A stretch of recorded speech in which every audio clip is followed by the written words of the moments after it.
Hello,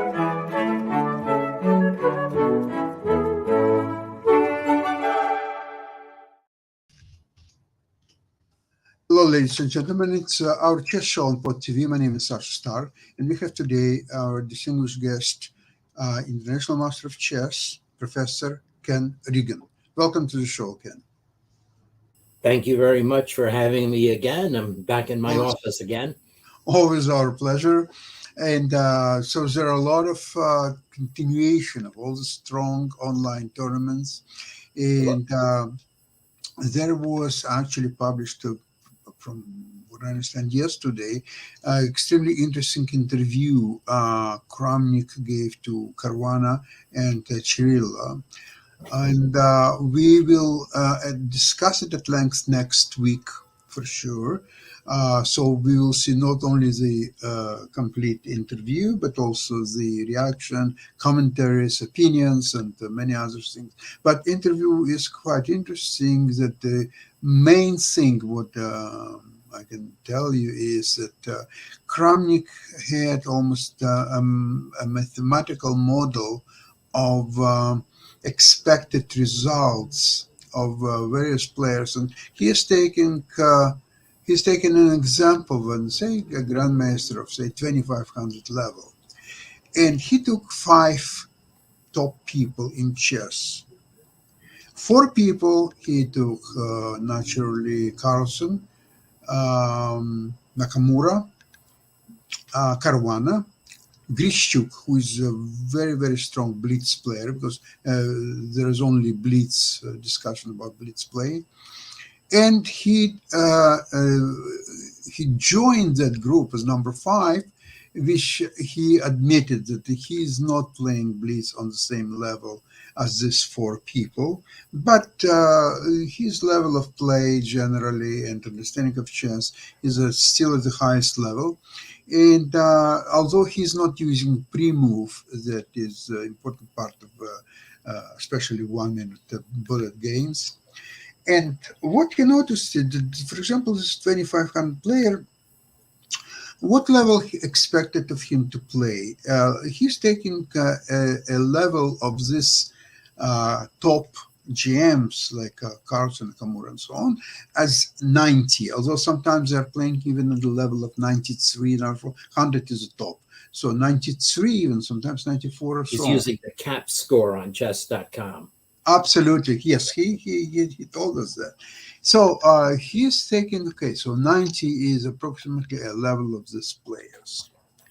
And then he's analyzing these grandmasters of 2500 games against Carlsen, Nakamura, approximately the same number of games. And he noticed that only 3 games out of 100, in case of Nakamura, 4 games, they're playing on that level of 90. All the rest are playing at a much lower level. What's interesting though is that when the same grandmaster 2500 plays against Kramnik, his level is becoming 27. 27 games out of 100, he's playing of 90 or higher level. And what he's trying to say is that it is very suspicious if somebody will play several games of 90 and over against Carlsen and even Nakamura, but it's nothing so bad about it if he's playing the same thing against Kramnik, and not 3 or 4 games, but 27 games out of 100. He's playing on a level of 90 plus. And so then he's talking about that if chess.com, a leading platform, would like to provide a fair play for all, they definitely have to find and ban, and very seriously, especially when it comes to money tournaments. Even the title uses, we're not talking about millions of dollars, but we are talking about $10,000-$20,000 or so on. So when they're taking the prize, they're taking money of the pocket of the other contender who would have got this prize if that player wouldn't cheat. Sure. Now, Well, So the point is whether these prizes have to be returned to chess.com and provide them with the legitimate. you need proof for that. And of course, what you've described to me is not even able to become proof. Now, I So do. there is no proof period then. Well, that's the That's point. needed. Well, so what I need to get first of all is the sample of games that Vladimir Kramnik used for his study. So that's the number one thing. Then I need to analyze them in my way. As soon as he mentions caps, that's a red flag, because in fact, caps has flaws that are very obvious. I'll show the page when I go into presentation mode. Chess.com know this. They promised me they would revise it. They did make an announcement that they were rolling out caps 2, but they never finished it. Caps, by the way, is not the chess.com cheating detection system. That's a multifaceted and sophisticated system with a different name. It's more statistical system rather than. It's multifaceted. It's named after a multifaceted Italian fishing machine. So CAPS is just meant to be a quick yardstick. The number one thing is CAPS does not show you the error bars, which are which are huge on any given game. So you do need a lot of games, and I will say 27 games is certainly not enough. No, it's 27 out of 100, and in some cases 100. Out of 100. Okay, well, yeah, it depends on the strength of the signal. So I'll have to go and analyze those 100 games my own way, and I'll be able to say something more definite. I have not had. I only learned about this new podcast from Twitter last night. It was my birthday. I have university things going on. So happy birthday, Ken, by the way. Okay, Ken, to be fair, I have announced that we are going to discuss it next program. So that's right. Let's now move on to games that you could show us today. Kramnik, what? Is it some games that you would like to show us? Well, some games that I would like to show. I'm sorry. Yes, there is one game in particular that I would like to show. So to pick up from what you said at the very beginning, the two events that have been most of my attention are two youth events. One in India, sponsored by Tata Steel, the Asian Junior Championship, and the European Youth Championship in Mamaia, Romania. And I'm going to go there first. So let me go into presentation mode, because one of the people who started attracting press even before this began. Okay, so I'm going to share my whole browser window. Okay. Okay, let's say I had to find it because I have lots of things here going on. Oh, okay, yeah, it has to be this one.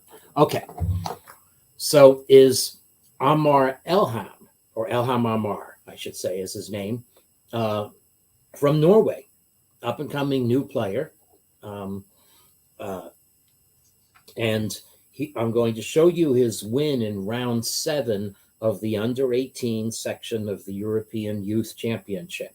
It's fairly strong tournament. Yes, strong tournament. Yeah, he's not leading, actually. The leader after round 8 is Arsene Davtyan, brother of Artur Davtyan, and I'm forgetting the other Davtyan sibling.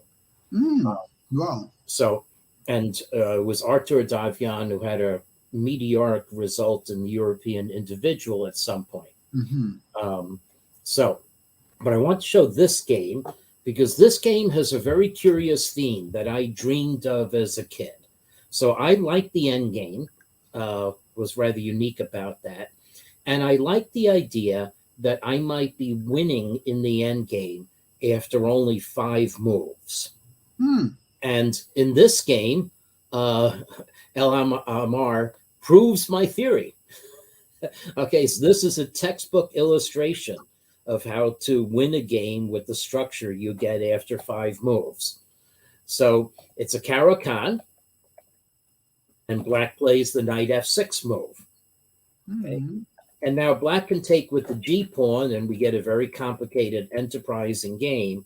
But black plays what was advertised as a very simple way to equalize the position, take with the E pawn, and now you will have free play for your bishops and open files. Exchanges will occur. However, what this creates is a structure that is a mirror image of what you get in some variations of the Ruy Lopez, including the Berlin especially, is that white has a 4 versus 3 majority on the queen side. Black's 4 versus 3 is hobbled and cannot make a passed pawn. Okay, white can block these 2 F pawns. And moreover, unlike what often happens in the Ruy, there is not a compensation of having the 2 bishops against bishop and knight. So I, dreaming of myself as a great endgame master, would say, yeah, okay, I'll expect to win with optimism after 5 moves. Well, of course, there's a lot of complication between thinking of the plan of advancing your queenside pawns, especially your D pawns, and being able to execute it. And black does get good and free play for his pieces. But here is a game where white executes. So this move, bishop E3, first of all, is supporting the center, and it's also restraining what is black's only available pawn break in this position. That's the C5 pawn break. Okay, but the players are just going to develop their pieces to good squares for a bit. And this knight move is also very savvy. It has several ideas, but one of them is that it defends the F4 square, so the other way black can get activity is to advance the F pawn to F5 and F4. Okay. Now this looks like black is hanging a piece. It's an elementary tactics thing to see why this move is not hanging a piece. White just castles out. The reason why it's not hanging a piece is that black could recover it with check and takes on F5, and that would in fact give black the advantage on the king side of good squares for his queen. So white just castles, okay, and now black's queen can support the bishop, but white is not going to take on F5 because white would like to get the tempo to have his own queen become active. Okay, so now white has started advancing the queenside pawns. Now white wants to force black to take on D3, but black declines that and brings the bishop back. And now white, of course, has to stop black's knight from coming into B4. Okay, so now white's strategy is very clear. White is going to build up on the queen side while restraining black's from getting activity on the king side. Okay, so built up in the center. Now the knight moves. So white has judged that the plan of F5, F4 is not as difficult to meet. And now black plays a lashing out move. Okay, so black is hoping to do analogy to a minority attack is a little bit facile. Black is trying to weaken white's pawns before they can advance on united front. And white joins the fight, okay, with a move whose aim now is to say that I am going to get better squares on the queen side because I have a rook on D1, and even though maybe at this point I'd like to play this other rook to C1 and I can't, it's still the case that I'm going to get control of center squares after trades faster than black will. Okay, but there's also... Should black just capture a pawn on C4, and I think there will be no difficulties after that. Well, let's see what the engine does say that this is completely equal. Of course, you don't know that it's completely equal, and the engine says to do exactly what you want. Oh, I see your point. So your point is that white cannot capture with the bishop on C4. Okay. So never mind the engine thing is going to swing. Now here's something interesting. Black has the very rare pawn square in this position. Mhm. Okay, so white now, so white does have this is the move that white has to have seen. So this is very nice. It pins black's c pawn and is going to recover the other c pawn on c4. It pins the c6 pawn, recover the pawn on c4, and let's just see. All right, so maybe the one flaw. Is it the knight b5 possibility? Let's see. Knight b5. I take on c6. What's going on here? Take on c3. And I'm going to take on d7 and get your rook on. Exactly. Okay, it doesn't work. I'm so sorry. That doesn't work. But it says here the only move that keeps equality for black is this. And now, okay, so the engine judges that black has equality here, but I don't know. I got a pawn on c6. Your a pawn's going to fall. So if I'm playing this as a player, I think this is really good for white. Agreed. Okay, so I mean, obviously the engine is fair to disagree, but okay. Anyway, so black did not capture on c4. Mm-hmm. Okay, so black instead played bishop e5, really trying to mix it up. I must say I don't see what the point of that move is. So now, I meant to say, maybe the one point of this move, while maintaining tension, is that white has a very dynamic positional threat here. Having played d5, the positional threat is c5 followed by d6, locking in a powerful protected passed pawn. Mind you, that's exactly what we're going to see. So maybe the point of bishop e5 is to prevent c5 from coming with tempo while maintaining tension. But and what the engine points out, though, is that white can get what he wants just by playing the moves in the different order. So I really don't understand what black thought he was doing in this position, because this is going to be very similar to what happened in the game. Okay, so anyway, white didn't play that. White played d6. White inverted the order of moves. Okay, now the flaw in this is supposed to be that black can play bishop takes d3. Okay, take that, and then come out with the knight to b5, which is at least doing something. Mm-hmm. Okay, because now maybe white's d pawn is a little vulnerable. Black's pieces are optimally attacking it. So, but black did not come up with that. Instead, guy Levin played the knight to a generic central square, but it's not challenging the d6 pawn. Okay, so now white, there we go. So in just 12 more moves from move 5, when I said that white could establish a winning endgame, there we have it.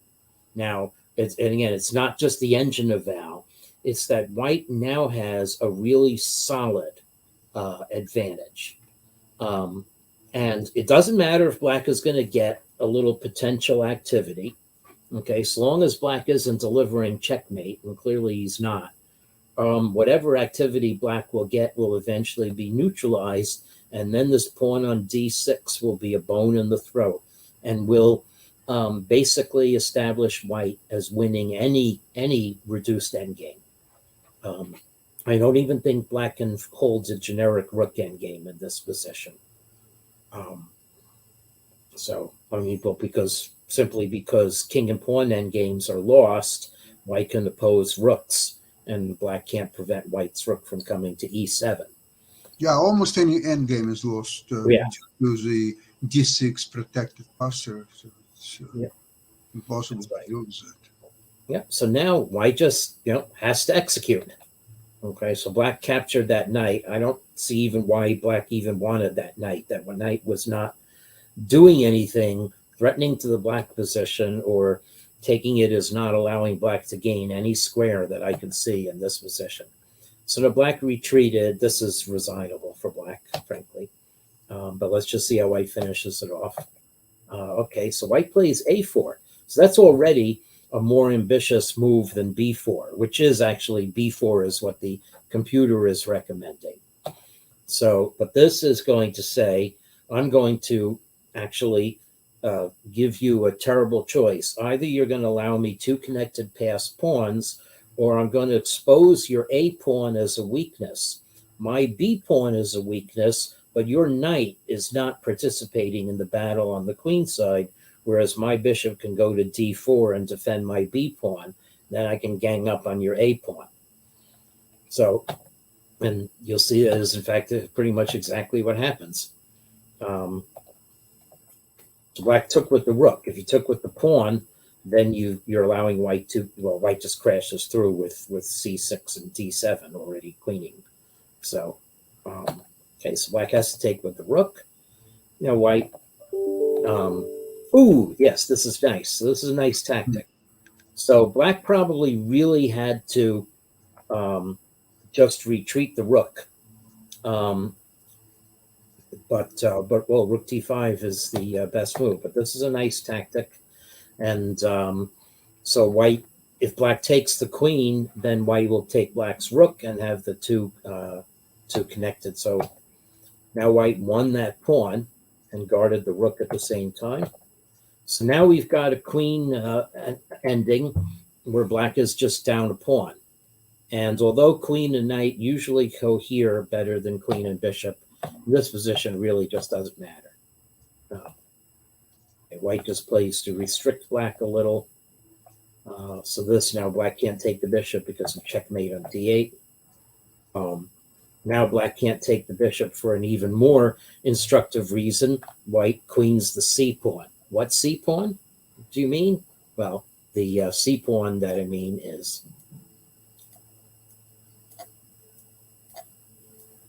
this c pawn, and then queen on the next move. Okay, so white is just coming after black in this position. Now because black's king guarded d8, white moved the bishop. And now this dislodges black's knight from its only good square, capture back. Now we come in, and this effectively traps black's knight. So nice little combination to finish it off. And black gave up. Very interesting game. Yes, yes, a very powerful game by the Norwegian. So the current standings. So now, whoops. No, I went to the wrong page. Okay, here it is. Games of standing. So actually, there's something. Valentin Prokofiev. I think this is a mistake by Chess24. They must have entered a game twice. So I should go to chess results to look at the standing. Oh, I see. Yeah. Yeah. There's actually, yeah. You know what? This is a little bit wrecked up, and that's a concern for me because I am screening this tournament. Now, let me just address one point. This is the article from 6 years ago when CAPS was released, and there are some good points about CAPS, but I just want to point out that here is a table of how CAPS relates to chess level, and it's actually it's more compressed. The scale is more compressed, and in fact, what CAPS was partly intended to resemble is the United States grade point average, where if you think of 94 as being an A, then a master player, 20, but closer to 2,300 than 2,200 would get an A. Okay. And if you think of 80 as a C, well, then a C player in USCF parlance is the one getting a C grade. I actually use a steeper scale in my courses, but that's a different matter as the old typical scale. The floor of this scale actually is the quality of randomly played chess or a suicide chess, which is much the same thing. But the real thing is when you plot this, if you ask, where does this go over 100? Well, look, 92, 94, 96, 98 at 2,500, 100 at 2650. So this doesn't make sense. This scale, the way it's represented, is linear with the numbers that you see here fairly closely, but it tops out at 2650. So it's supposed to round over. It's really supposed to be a logistic curve, but it doesn't. And in fact, I weighed in with something that could be another discussion for a show. And this is the Jeff Sonas proposal to revamp the rating system. So this is the blog that I co-write, the Girls Lost Letter blog with distinguished Professor Richard Lipton, Emeritus of Georgia Tech and Princeton. Mm-hmm. So Jeff Sonas's proposal, I now very strongly support this proposal. It only solves problems below 2,000, but it fits hand in gloves with problems above 2,000 that I've been talking with for a while. And it answered a riddle that I had posted in an article in 2019, which is when my first papers came out, quantities such as percent agreement with the computer look strongly linear.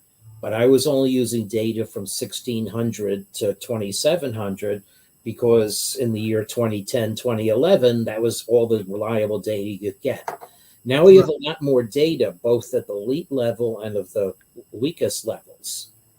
So, and here, as measured by FIDE ratings, it's clearly not linear, it's a curve. But the question is whether it should be a curve. And what Sonas says instead is that this should be a line down to 2,000.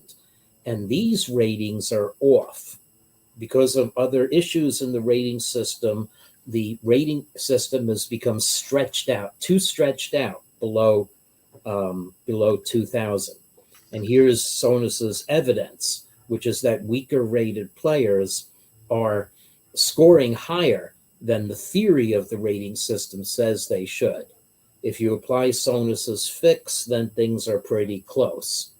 But there's another element that Sonas mentions, but doesn't bring into his analysis, and with him and a statistician, data scientist in Chicago, where we started doing this now, is that a lot of strong young players are very much underrated because their ratings were frozen by the absence of in-person chess and the pandemic. So Sarayu Vopula, actually Vopula Sarayu, made waves when she beat 2,400 players in Pontevedra with an 1845 rating. But my formulas were already estimating her up near 2,400, which she now has as a FIDE rating. And he has other evidence. But finally, the thing that convinces me that the answer is that it should be linear is that when I take what I think is the most realistic and extendable measure of quality, among simple ones, okay, which is playing one of the top 3 moves as long as that move is within half a point of optimum, then I don't get a curve. I get something that visually is more like a kinked line where the kink happens to occur near the magic number 2,000. And the correction for this kink line is almost exactly what Sonas proposes. Well, I get 335 instead of 400, but close enough. So the fact that I am convinced that these quantities should be linear means that chess.com to me is right to make this a linear table, but but there's something wrong with its fidelity at the top because it's crossing 100% at 2650, which makes no sense. No. So they've told me they that it intends to be a logistic curve which rounds over, and that's what I thought was the answer 5 years ago. I rejiggered my whole system to actually a cubic approximation of a logistic curve. But So a curve like that. But now I'm saying that what we need to do is apply internally the Sonus correction and keep it as a line. Absolutely agree with you. I remember his brilliant stuff he published probably 10 years ago, if no longer, where he compared the strengths of all the leading chess players of all time.